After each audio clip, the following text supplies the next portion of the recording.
Bahkan marah pada oknum gitu. Absurd.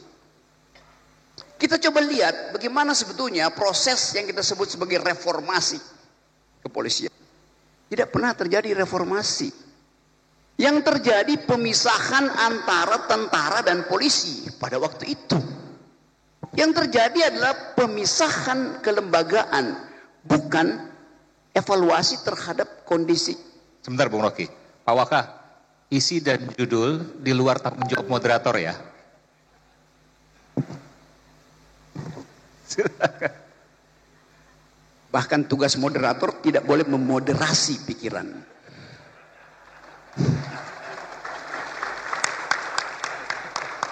Tugas moderator hanya menjaga tata tertib, bukan menjaga pikiran. Kalau kita lihat apa sebetulnya kemarahan publik kepada Parcok hari ini, sebut aja secara resmi. Kenapa publik marah pada Parcok?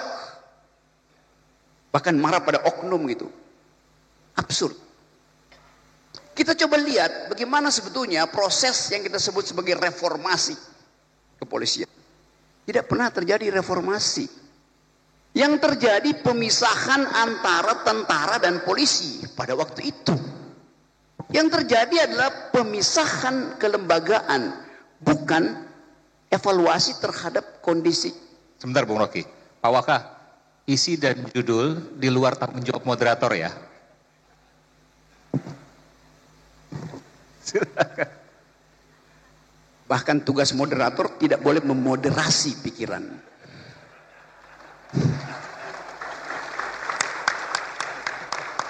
Tugas moderator hanya menjaga tata tertib, bukan menjaga pikiran. Ya udah, oke. Saya lanjut ya.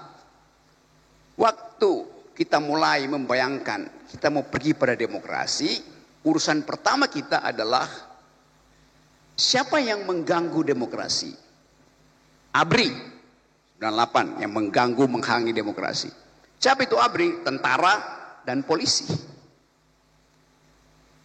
Bayangkan misalnya saya di YLBHI, setiap kali kita diskusi, orang dari Kramat 5 itu datang masuk ke ruangan Adam Malik di YLBHI, dia berdiri di atas meja, naik di atas meja. Demi undang-undang saya batalkan, saya bubarkan diskusi ini. Pada waktu itu masih mengucapkan demi undang-undang. Pada waktu itu polisi masih sama dengan tentara. Dan saya tahu Kasat Reskrim apa waktu itu namanya adalah Tito Karnavian. Jadi saya kenal Pak Tito dari awal. Tetapi pada waktu itu pengenalan kita anggap bahwa institusi buruk, bukan personalnya yang buruk. Sekarang ada orang yang maki-maki Pak Tito tuh. Tiap hari maki-maki Tito. Kenapa?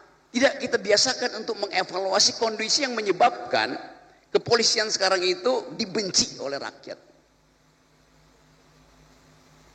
Lalu kita dalami lahan-lahan. Waktu terjadi reformasi,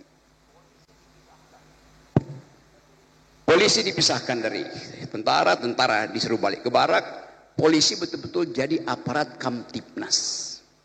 Tapi itu adalah reformasi.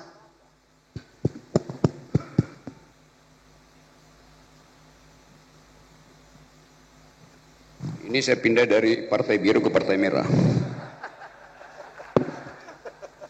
Karena Partai Biru juga ternyata udah di bail out oleh Gajah Merah. Oke. Dari mana tadi ya? Jadi yang terjadi adalah reformasi kelembagaan. Terjadi reformasi, tidak terjadi transformasi. Lembaganya dipisahkan, tetapi value-nya tidak ikut tertransformasi. Tadi dikatakan polisi harus kembali pada prinsip supremasi sipil. Itu juga salah. Yang mesti supreme itu bukan orang sipilnya, tapi nilai-nilai sipil. Jadi yang benar bukan supremacy, civilian supremacy, tapi the supremacy of civilian value. Supremasi dari nilai-nilai sipil. Download Tribun X sekarang. Menghadirkan lokal menjadi Indonesia.